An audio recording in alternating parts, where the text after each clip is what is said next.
मेरी कोई मदद। आप बोलेंगे क्या ये संभव है? हाँ, ये संभव है। कैसे संभव है? ये जो नेताओं ने धन लूटा है ना, ये विदेशी बैंकों में व्यक्तिगत संपत्ति के रूप में जमा है नेताओं की। अगर इस धन को राष्ट्र की संपत्ति घोषित कर दें तो ये सारा हमें वापस मिल जाएगा। जिन बैंकों में ये पैसा है, उन बैंकों का कानून है कि जब तक पैसा व्यक्ति की संपत्ति है तब तक किसी भी बैंक में आप जमा कर सकते हो, लेकिन अगर वो राष्ट्र की संपत्ति हो गया तो वो बैंक उस पैसे को नहीं रख सकती, वो वापस देना ही पड़ेगा। तो हम चाहते हैं कि ये कानून से हो जाए राष्ट्र की संपत्ति। अब इसके लिए दो संस्थाएं हैं जो कर सकती हैं, एक तो सुप्रीम कोर्ट और एक संसद। तो सुप्रीम कोर्ट में हमने एक मुकदमा लगवाया, 6 महीने पहले वो केस फाइल किया था, अभी वो एडमिट हो गया है और सुप्रीम कोर्ट ने केंद्र सरकार को नोटिस दे दिया है कि विदेशी बैंकों में जो 258 लाख करोड़ जमा है, इसका पूरा हिसाब दो सुप्रीम कोर्ट को, किसका कितना है। तो सरकार की हालत खराब हो गई है, क्योंकि जिनका पैसा है वही सरकार चला रही है। ये समस्या खड़ी हो गई। तो सरकार अब पता है टाइम पास कर रही है। सुप्रीम कोर्ट को कहा 6 महीने में जवाब देंगे, सुप्रीम कोर्ट ने कहा ठीक है 6 महीने में जवाब दो, 6 महीने बाद फिर कहेंगे और 6 महीने में जवाब देंगे। वो अनंत काल तक लटकाएंगे इस मामले को। हम सुप्रीम कोर्ट में एक बात कहना चाहते हैं कि ये पैसा किसी का भी हो, आप इसको राष्ट्र की संपत्ति घोषित कर दो, बाकी फैसला बाद में होगा। और सुप्रीम कोर्ट अगर ये जजमेंट दे दे कि ये राष्ट्र की संपत्ति है, तब चिल्लाएंगे कुछ नेता, ये मेरी है, ये मेरी है, ये मेरी है। तो देश देखेगा उनको किसकी है, किसकी है, किसकी है। और फिर देश पूछेगा तुम कहां से लाए थे, तुम्हारे बाप दादे कितना छोड़ गए थे जो ये तुम्हारी संपत्ति। तो एक बार देश के सामने दूध का दूध पानी का पानी हो जाएगा, बेईमान कौन कौन है और ईमानदार कौन कौन। ये हम चाहते हैं।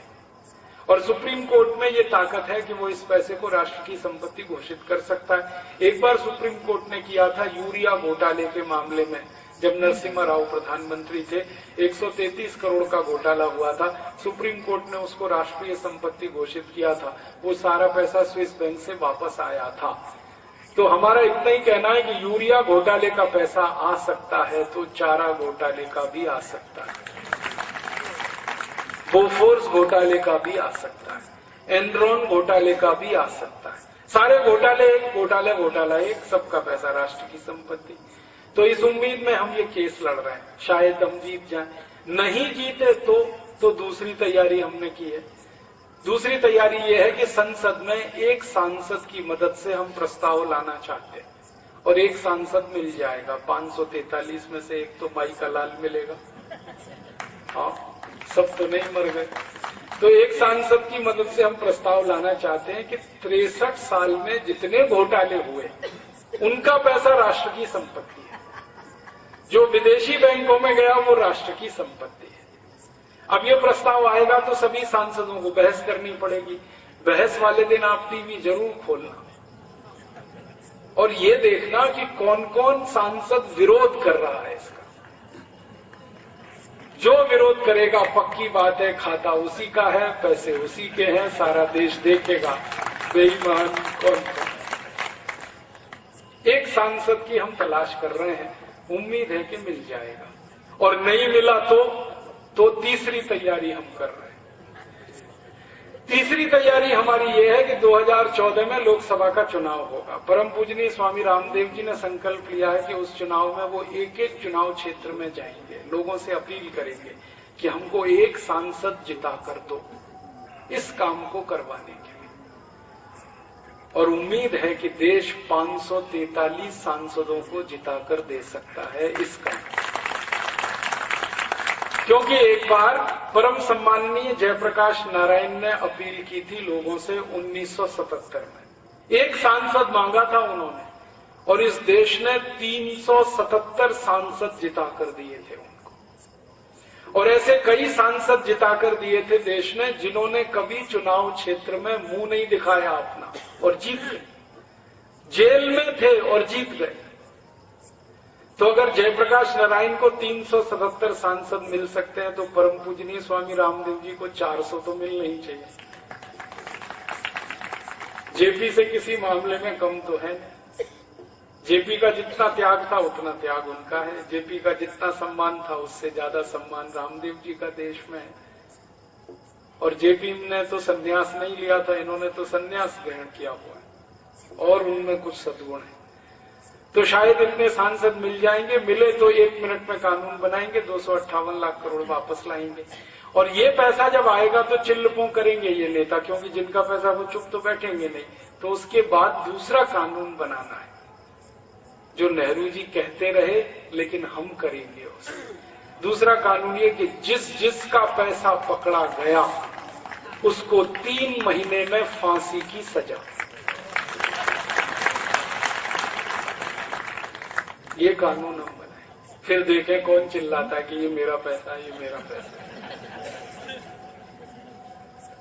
डर के मारे बोलेंगे नहीं, अच्छा है, क्योंकि हम उसको देश का पैसा घोषित करा देंगे। और इस पैसे को भारत माता के नाम से कोष बना के उसमें रखना है और इस पैसे का सदुपयोग करना है। इसमें से 50 लाख करोड़ रुपए खर्च करके गांव गांव की गरीबी मिटानी है। भारत के हर गांव में 100 उद्योग लगाने हैं और 6,38,365 गांवों में 100 उद्योग अगर लगे तो उसमें 10 लाख करोड़ रुपए खर्च होगा। और वो उद्योग रहेंगे जैसे खादी का उद्योग, जहां कपास पैदा होता है वहां खादी बनाएंगे, जहां सरसों पैदा होती है वहां तेल उद्योग चलाएंगे, जहां पर गेहूं पैदा होता है वहां आटा बनाने का उद्योग चलाएंगे, जहां टमाटर होता है वहां टमाटो सॉस का उद्योग लगाएंगे, जहां आलू पैदा होता है वहां आलू का चिप्स बनाने का उद्योग लगाएंगे। ऐसे 100 उद्योग हर गांव में, और इनमें 65 करोड़ लोगों को काम मिलेगा। और इन उद्योगों को लगाने में 10 लाख करोड़ खर्च होगा बस। और अपने पास 258 लाख करोड़ है। फिर बचेगा 248 लाख करोड़। उसमें से 4 लाख करोड़ खर्च करेंगे, हर गांव को 24 घंटे बिजली मिल जाएगी। सिर्फ 4 लाख करोड़, हर गांव को 24 घंटे बिजली। फिर 7 लाख करोड़ खर्च करेंगे, हर गांव को सड़क मिल जाएगी। 10 लाख करोड़ और खर्च करेंगे तो हर गांव के किसान के खेत को पानी मिल जाएगा। तालाबों की व्यवस्था करेंगे हर गांव में, चेक डैम और तालाब। फिर 12-13 लाख करोड़ खर्च करेंगे तो सारे गांवों को चिकित्सा, डॉक्टर और हेल्थ की फैसिलिटीज। 7-8 लाख करोड़ खर्च करेंगे तो शिक्षा। सब काम करने के लिए 50 लाख करोड़ चाहिए, वो खर्च करेंगे तो भी 8 लाख करोड़ बचेगा। बचे हुए 208 लाख करोड़ को बैंक के फिक्स डिपॉजिट में भारत माता के नाम से रखेंगे तो फिक्स डिपॉजिट का साल का ब्याज 20 लाख करोड़ आएगा। और साल का ब्याज अगर 20 लाख करोड़ मिलता है तो देश में टैक्स लगाने की जरूरत ही नहीं पड़ेगी, सारी टैक्स खत्म कर, क्योंकि अपने पास आमदनी है 20 लाख करोड़ की। और इस आमदनी से फिर अनंत काल तक देश का विकास कर सकते हैं। और सारे टैक्स खत्म करेंगे तो सबसे पहले इनकम टैक्स खत्म करेंगे। इनकम टैक्स खत्म होते ही सारा ब्लैक मनी व्हाइट हो जाएगा। देश के अंदर 55 लाख करोड़ का ब्लैक मनी है, ये सब बाहर आ जाएगा। मनी जो है ना, मनी होता है, ब्लैक एंड व्हाइट नहीं होता। ये तो कानून है जिसने कुछ मनी ब्लैक कुछ व्हाइट किया, कानून हटा देंगे। अब इनकम टैक्स जब हटेगा तो कोई इनकम टैक्स की चोरी करने की जरूरत नहीं है, क्योंकि टैक्स ही नहीं है। तो इनकम कोई नहीं छुपाएगा, तो इनकम इस देश की रातों रात बढ़ेगी। फिर सेंट्रल एक्साइज हटाना है तो उत्पादन की चोरी नहीं करेगा कोई, उत्पादन बढ़ेगा। फिर सीएसटी खत्म करना है तो व्यापार की चोरी नहीं, व्यापार बढ़ेगा। और सब टैक्स खत्म हो गए तो इनकम, प्रोडक्शन, डिस्ट्रीब्यूशन, मार्केटिंग इतना अपरंपार होगा कि धन ही धन, पैसा ही पैसा देश, कोई कमी नहीं। हमें कहीं कटोरा लेके भीख मांगने नहीं जाना पड़ेगा, सारे देश में धन ही धन होगा। और अगर हमने टैक्स कम कर दिए या खत्म कर दिए तो हमारा माल दुनिया में सबसे सस्ता, और एक्सपोर्ट हम फिर से उतना ही करेंगे जितना भारत किया करता था, 33%।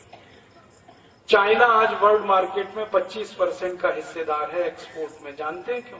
टैक्सेशन सिस्टम को उन्होंने ठीक रखा है, इसलिए सबसे कम टैक्सेस हैं चाइना में। हम टैक्स बिल्कुल खत्म करेंगे तो चाइना से आगे निकल सकते हैं, अमेरिका से तो आगे निकल ही जाएंगे। अभी हम $5 अरब का एक्सपोर्ट करते हैं, फिर $250 अरब का एक्सपोर्ट आसानी से कम कर पाएंगे। और टैक्स खत्म किए तो महंगाई खत्म हो जाएगी। जो वस्तु आज आप 50 रुपए में 1 लीटर खरीदते हैं ना पेट्रोल के रूप में, टैक्स खत्म होते ही 12 रुपए लीटर हो जाएगा पेट्रोल। डीजल हो जाएगा 7 रुपए 80 पैसे लीटर, रसोई गैस सिलेंडर 40 रुपए का, नमक मिलेगा 25 पैसे किलो। सीमेंट आप खरीदोगे बाजार से 50 किलो सीमेंट का पैकेट मिलेगा 72 रुपए का, जो अभी है 300 रुपए का। लोहा खरीदोगे बाजार से जो अभी 50 रुपए किलो है, वो मिलेगा 12 रुपए किलो का। आप जो 20 लाख का घर बनाते हो ना, टैक्स खत्म होने के बाद वो घर बनेगा 6 लाख रुपए में। आपका बेटा या बेटी इंजीनियरिंग की पढ़ाई करे, अभी 5 लाख खर्च होता है 5 साल में, वो फिर खर्च होगा 50,000 5 साल में। कोई एमबीबीएस एमडी की पढ़ाई करे 20 लाख खर्च होता है, वो मुश्किल से 2-2.5 लाख रह जाएगा। आप इंदौर से अमेरिका जाएं, अमेरिका से वापस इंदौर आए तो टैक्स खत्म होने के बाद किराया 7,000 रुपए होगा, जो अभी 77,000 है। टैक्स खत्म होने से पूरी इकोनॉमी में बूम आएगा। एक तरफ लोगों की परचेजिंग कैपेसिटी बढ़ेगी क्योंकि रोजगार दे दिया हमने उनको, गरीबी खत्म हुई। दूसरी तरफ वस्तुएं सस्ती होंगी तो डिमांड और बढ़ेगी, डिमांड और बढ़ेगी तो प्रोडक्शन और बढ़ेगा, प्रोडक्शन और बढ़ेगा तो समृद्धि और बढ़ेगी, और इसी को डिस्ट्रीब्यूट करते चले जाएं तो ज्यादा नहीं कहता 5 से 10 साल में ये देश फिर से सोने की चिड़िया हो जाए।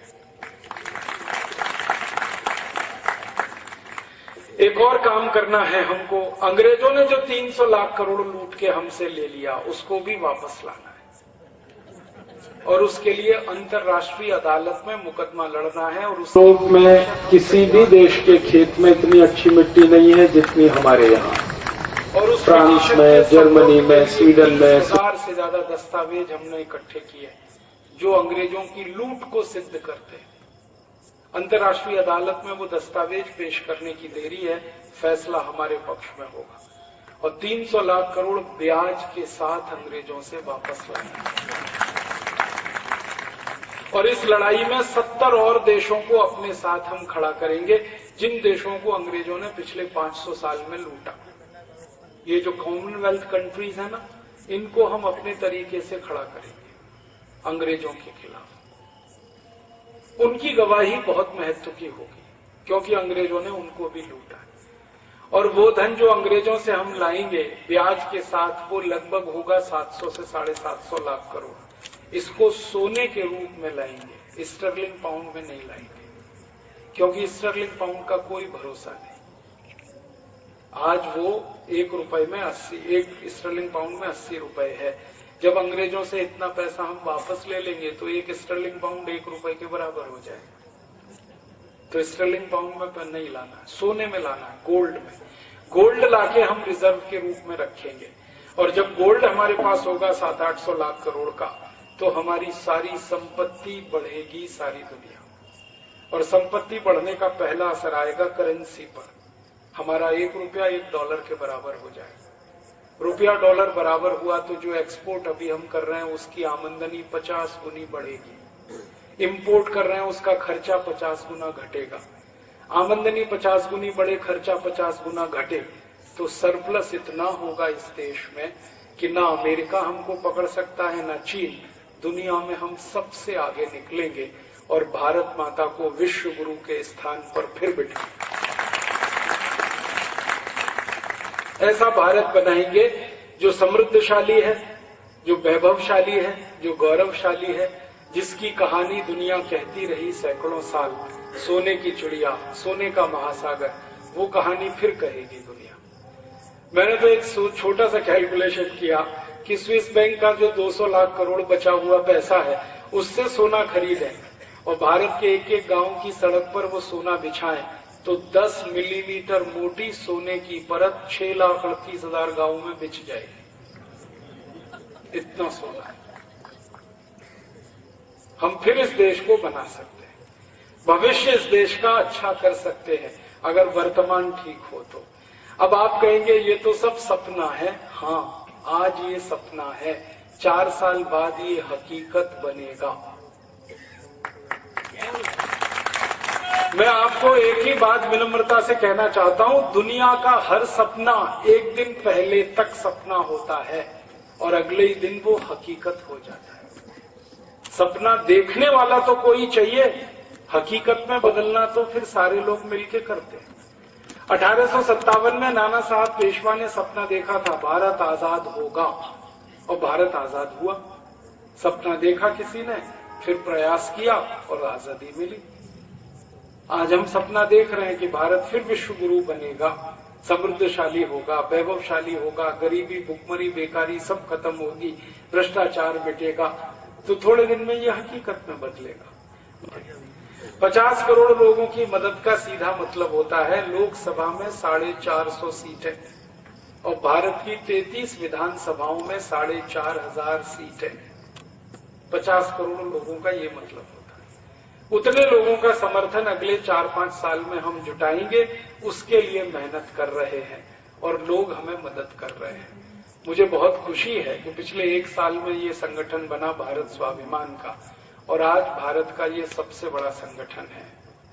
11 लाख से ज्यादा योग शिक्षक रात दिन लगे हुए, घर घर गांव गांव जा रहे हैं, निःशुल्क योग सिखा रहे हैं, निःशुल्क प्राणायाम सिखा रहे हैं।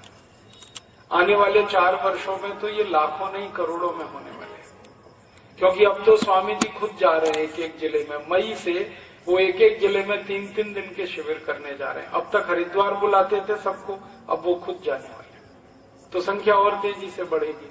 और ये सब जो लोग आ रहे हैं ना, हम तो मानते हैं कि ये सब पुराने समय के क्रांतिवीरों की ही आत्माएं हैं जो नए शरीर में प्रवेश होकर आ रही हैं और इस लड़ाई को लड़ने की तैयारी में लगे हैं, क्योंकि अधूरा काम रह गया हमारा, इसलिए जन्म लिया हमने।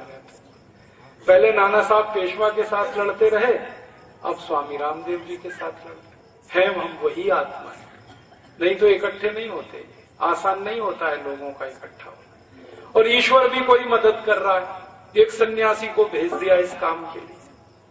और भारत में एक बड़ी गहरी बात कह के मैं खत्म करूंगा इस व्याख्यान को। सन्यासी जब भी संकल्प लेता है, भारत में भगवान भी वो संकल्प पूरे कराता है।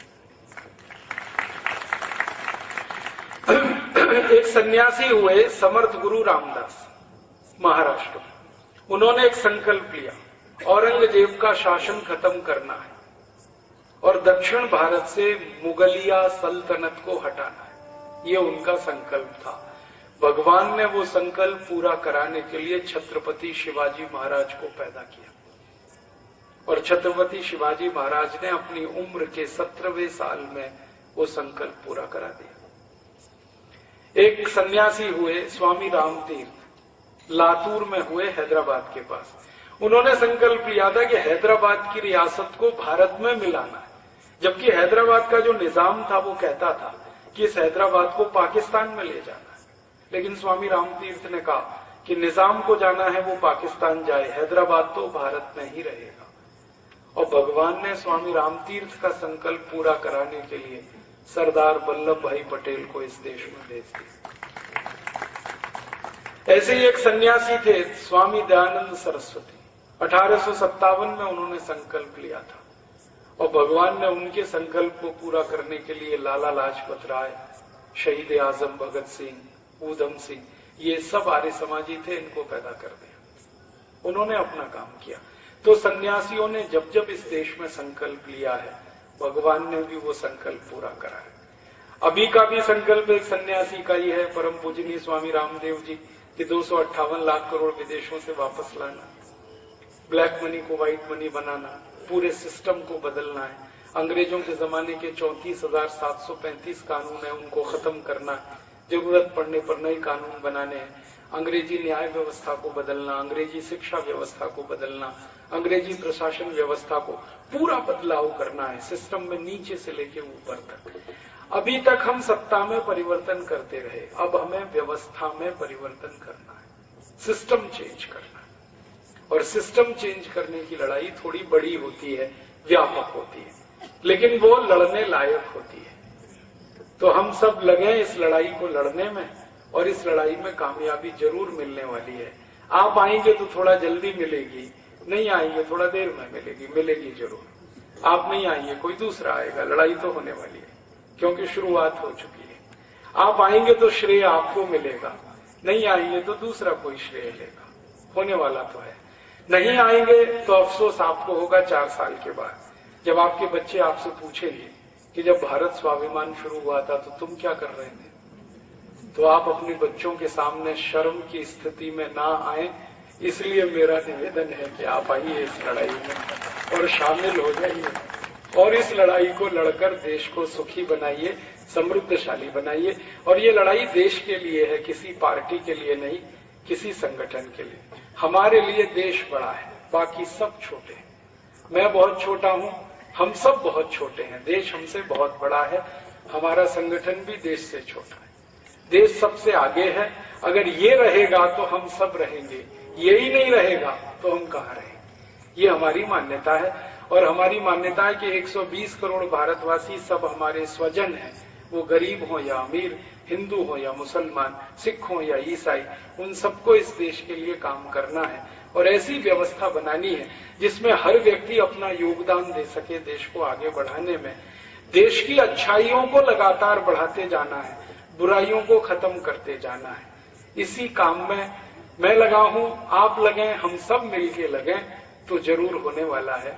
लगने का एक बहुत सरल तरीका है, आप हमारे भारत स्वाभिमान के साथ जुड़ जाएं। यहाँ उज्जैन में हमारी समिति काम करती है, उसके पदाधिकारी यहाँ बैठे हैं, आप उनसे संपर्क कर लें। एक फॉर्म हमने बनाया है मेंबरशिप के लिए, वो आप ले लें, उसको भर के जमा कर दें। फिर हमारे कार्यकर्ता आपसे संपर्क कर लेंगे। आपकी मेंबरशिप किसी और के लिए प्रेरणा दे सकती है। हमें 50 करोड़ लोग ऐसे खड़े करने हैं 5 साल में, 4 से 5 साल में, उसमें से एक आप भी हो सकते हैं। और ये होना हमारा इस अभियान में ये बहुत बड़ा मायने रखता है, क्योंकि जीवन में सार्थकता हो तो सबसे महत्व की बात है। सफलता हो या ना हो, लेकिन सार्थकता तो जरूर हो। और हमारा जीवन एक बड़े काम के लिए लग रहा है, होम हो रहा है, तो शायद हम सार्थक होंगे। ऐसा बोलकर आपका आभार व्यक्त करता हूं, धन्यवाद देता हूं और बहुत प्रणाम करता हूं कि आपने लगभग 2.5 घंटे से ज्यादा मुझे ध्यान से सुना। ये बातें दूसरों को कहेंगे तो मैं आपका और आभारी रहूंगा। हमारे कुछ सहयोगी हैं भारत स्वाभिमान के, देवास और उज्जैन के, उनके पास मेरे कुछ व्याख्यानों की सीडीज हैं, आप चाहें तो ले जाएं, क्योंकि ये तो मैंने बहुत थोड़ा बताया है। इस विषय में बताने के लिए मेरे पास 70 घंटे से ज्यादा का मटेरियल है। हाँ, उतना मैं पूरा बता नहीं पाया क्योंकि समय की कमी। आप और ज्यादा सुनना चाहें तो सीडी ले जाएं। मेरा किसी सीडी पे कॉपी राइट नहीं है, सबको कॉपी करने का कंप्लीट राइट है। आप उसकी एक नहीं 1000 कॉपी बनाएं, 10,000 बनाएं, गांव-गांव बांटें, गली-गली बांटें। मैं कभी आपके खिलाफ मुकदमा नहीं लड़ने आऊंगा, क्योंकि मैं मानता हूं वो ज्ञान मेरा नहीं है, आप सभी का है। ये अलग बात है कि 20 साल में ये ज्ञान मैंने अर्जित किया, लेकिन इसको सबको देना है, सबका अधिकार इस ज्ञान पर है, क्योंकि भारत में ज्ञान बांटने के लिए होता है, रखने के लिए नहीं होता। और ज्ञान का दान सबसे बड़ा दान होता है। तो मेरे जीवन में अगर ये ज्ञान का दान मैं कर पाया तो अपने को धन्य मानूंगा। ये निवेदन के साथ बहुत बहुत आभार, बहुत बहुत धन्यवाद।